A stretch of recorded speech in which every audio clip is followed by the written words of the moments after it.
So,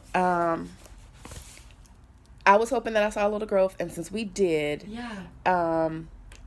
what's the criteria for an extended protocol? I heard a nurse once say that sometimes, I think it was Sue, she said sometimes there's been patients on a protocol for up to 20 days or so. What if, I know that's rare, but what's the criteria when someone's on that type of Yeah. protocol? That's a good question for Dr. Jelani. For Dr. Jelani, Yeah. okay. Yeah. Does being on birth control right before I start the IVF, does that cause ovarian suppression? Depending on how Over-suppression? long you're taking it, it can if it's a lengthy period of time, but it's supposed to kind of suppress things to an extent because Right. we don't want you to start developing follicles prematurely. Right. So the estrogen in the birth control pill helps to drive down your FSH level and ultimately helps Okay. you with the response. Because I think I just did it twice because I was Yeah. supposed to start, we were looking at a May start date, Mhm. and then I had to skip to June because I wanted to lose a little bit more weight, and the Okay. MFM doctor said, hold off. Okay. So, and I dropped some more weight. Yeah. So it was only those 2 cycles. I don't think that would have suppressed enough. things that Okay. much. Yeah. Fertility acupuncture. It's great. We recommend it. So there are No one's ever mentioned that to me. we typically don't bring it up as part of the protocol. It's more Okay. one of the kind of complementary therapies a lot of patients will ask about, but we don't Okay. necessarily drive it really Okay. aggressively right now. But Okay, it's okay. awesome, and we are on board with it if you have a therapist you'd like to see. Okay. There are a few places. Pulling Down the Moon is a good location for fertility acupuncture. They're here in River North. Pulling down. Pulling Down the Moon. Oh, pulling Yeah. down the moon. Yeah. I'm like, I'll do a I poll. know, you're like, oh, yeah, Pulling Down the Moon. They're really great. I'll They do a work with- poll. I'll do whatever. Don't matter. Anything it takes, yes. They have worked with fertility patients for quite some time. They're really awesome. So, Okay. I would look into them if you're interested in Yes. acupuncture. And then Aligned Modern Health they have multiple locations around the city. Aligned. And we know they do acupuncture as well for fertility. Okay. So it's important to just make sure that they are fertility Yes. trained. Yes. And just a side question. Yeah. How familiar are you with insurance covering fertility acupuncture? That I don't know. You don't I know. don't think that they do, but that would be Okay. a good question for the actual site that Of you'd course. be going to. Of Yeah, course. just to see what they think. Just was wondering if it was even Even an option. yeah, I would say or no, just knowing our popular. administration and what's covered and what's not. I don't Yeah. think that it would be. But, Okay. Okay. typically they'll bill it actually as like a medical benefit Yeah, if they can of course. usually find better coverage that way. Gotcha. So, Microdose of Lupron. mhm. What's the criteria for that for a protocol? So some women don't respond very well to ganirelix, or it over suppresses you a little bit. So ganirelix or cetrotide. Oh, okay. If we do, what dose are you on? Half the dose? I'm on the of half Lupron? dose, and I ran out. So that's my Okay. other issue. So switching to Lupron right now wouldn't really be an option, Oh. to switch. It's just because we also want to be able to use it at a different part of your cycle to prep Okay. you for the transfer.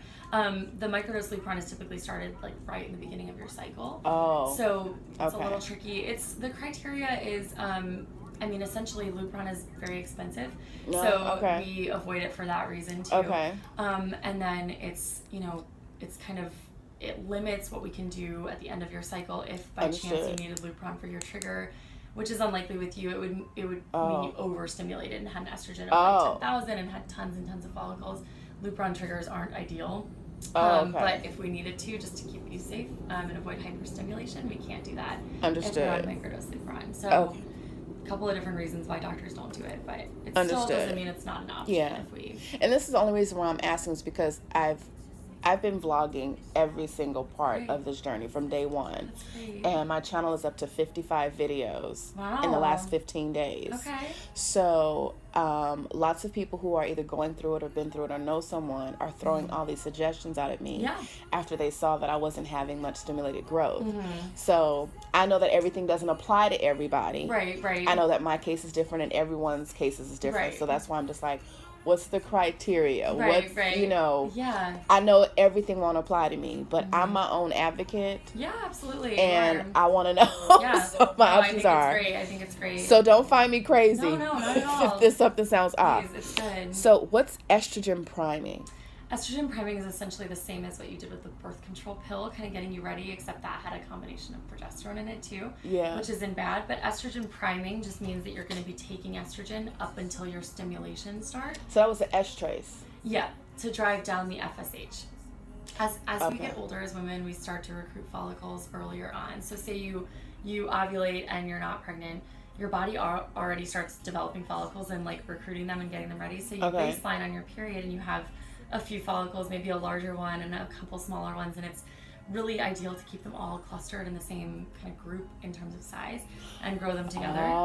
So that's why, and that's really something you run into with diminished ovarian reserve or advanced age. Because I have as small as a 6, but as large as an 11. Yeah. And that's not a good cluster? And that's okay, actually. But it's more like when you start, like when you baseline to even start your meds, you've already got a few that are all over the place. The estrogen priming kind of helps to quiet things down. And it's almost like holding a gate shut and then releasing all the, growth at the same time in terms of hormones. And just what our bodies tend to do as we get older. So estrogen priming you'll see very, very frequently in cycles that are a little tougher to stimulate. So you guys have already been doing that for me, basically. Yes. Yep.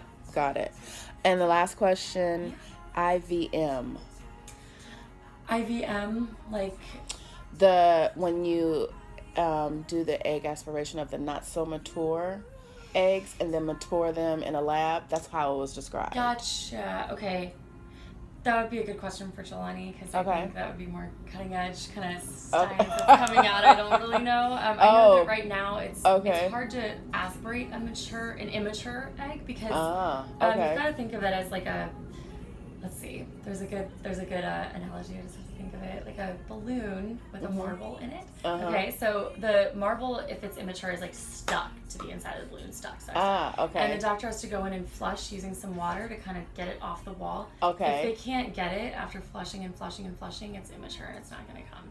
When you take the HCG and you ovulate, the idea is that the marble or whatever is stuck will release and just be floating around, and when they go in to suck it out, it's great. Understood. Great analogy. So understood. So it's hard to even get it out, and that's where I'm wondering about that. That would be interesting to know about. You want to know yourself? Patients are always the ones telling me what's going on with new cutting edge things, but that would be cool. I had no idea about IVM. I was like, what? Yeah. And I'm also working with what my insurance covers. Gotcha. Well, yeah, and I highly doubt that that's going to be a thing. Yeah, so I hadn't heard of it. I didn't know about it, but I was determined to ask because at this point, I am interested.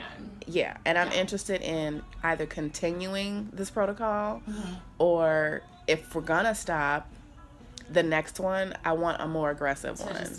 I'm willing to do that. So I'll wait to hear from her. Yeah.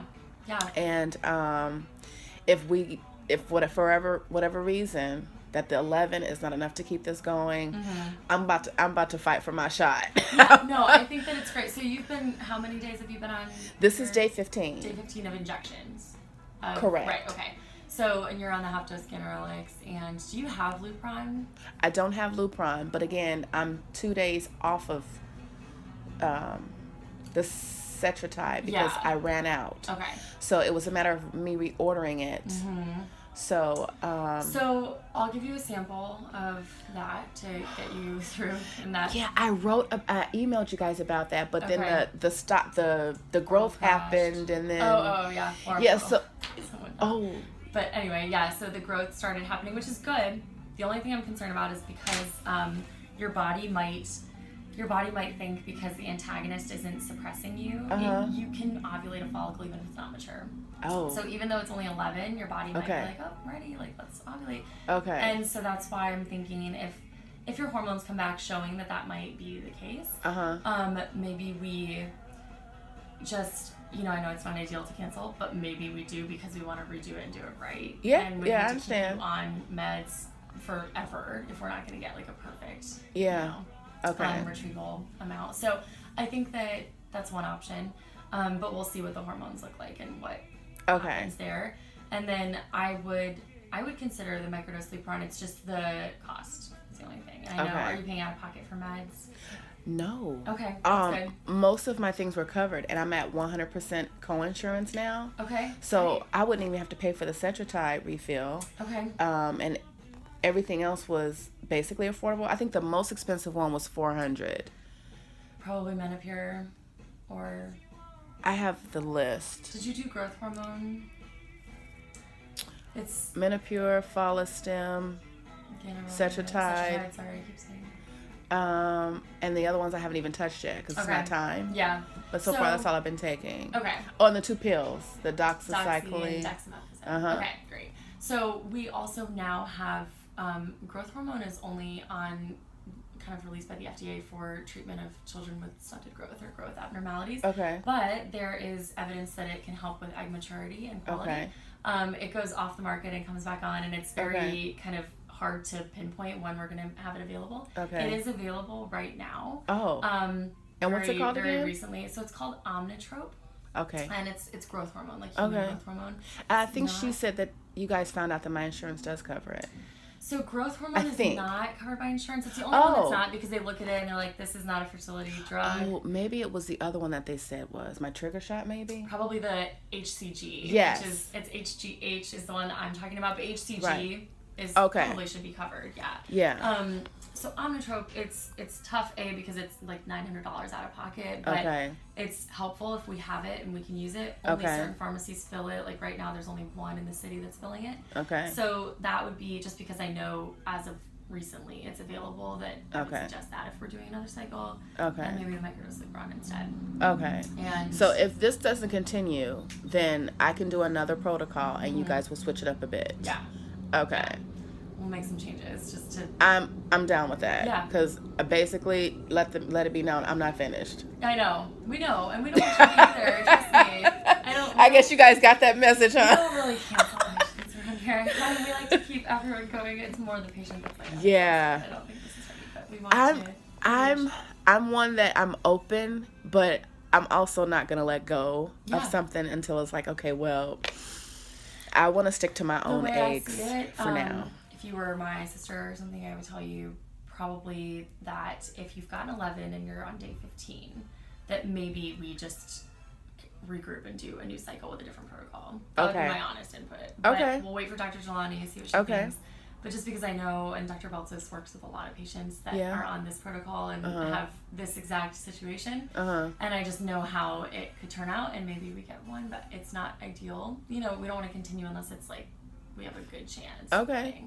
So the 11 was good enough for me because it tells me that I can do it. Yeah. So if we stop this protocol and we start fresh, I'm good with that too. Yeah. Well, it's hope that you're doing great, and it's a positive motivator. Yeah. I also just don't want your body to get excited and ovulate and then kind of throw things off. Yeah, because I've been off the Cetrotide too. Right.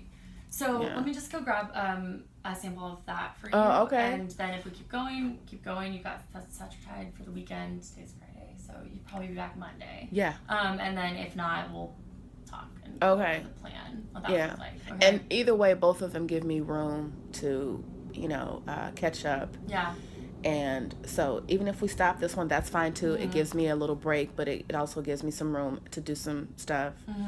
And if we keep going, either way, either way. Yeah. Okay, awesome. Thank you so much, Emily. Yeah, it was great talking with you. All right. Let me grab this for you. This is your checkout form. Okay, cool. Okay. All right.